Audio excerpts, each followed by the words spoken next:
নমস্কার বন্ধুরা, রুবিস কিচেনের ব্লগসে সবাইকে স্বাগত। আবারও চলে এসেছি নতুন আরেকটা ভিডিও নিয়ে, তাও আবার রান্নার। আজকে তোমাদের সামনে করে দেখাবো ভেটকি মাছের কালিয়া।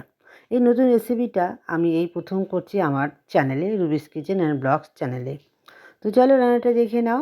আর আমার রান্নার ভিডিওটা যদি ভালো লেগে থাকে অবশ্যই একটা লাইক, কমেন্ট, শেয়ার আর সাবস্ক্রাইব করে দেবে।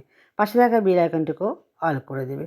সমস্ত রান্নার ভিডিও বা ব্লগ সব তোমাদের কাছে পৌঁছে যাবে। চলো এবার দেখা যাক কীভাবে আমি ভেটকি মাছের কালিয়াটা করি। প্রথমে ভেটকি মাছগুলো ভালো করে ধুয়ে নুন হলুদ মেখে রেখে দিয়েছিলাম 2 থেকে 3 মিনিট। তারপর একটা কড়াই বসিয়ে দিয়ে মাছগুলো সমস্ত ভেজে নিয়েছি। তারপরে ওই ভাজা তেলে আরেকটু তেল দিয়ে শুকনো লঙ্কা জিরে ফোড়ন দিয়ে আগে থেকেই পেঁয়াজ, আদা, রসুন, টমেটো পেস্ট আমি করে রেখেছিলাম, সেটা দিয়ে নিয়েছি।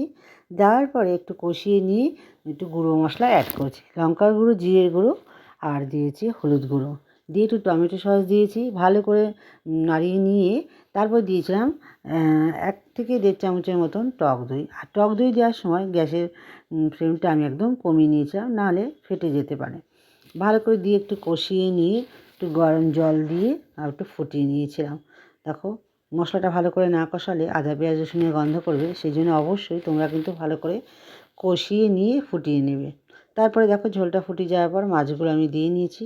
মাছগুলো দেওয়ার পর একটু ফুটে গেলেই আমি ওপর দিয়ে ধনেপাতা দিয়ে নেব। আর নামানোর আগে অবশ্যই তোমরা যদি মিষ্টি খেতে চাও দিয়ে নিতে পারো। এখানে আমি কোনো মিষ্টি দিইনি, আর একটু গরম মশলা গুঁড়ো দিয়ে নিয়েছিলাম। চলো কেমন হয়েছে অবশ্যই কিন্তু কমেন্ট করে জানাবে। ভালো লাগলে লাইক, কমেন্ট, শেয়ার। টাটা।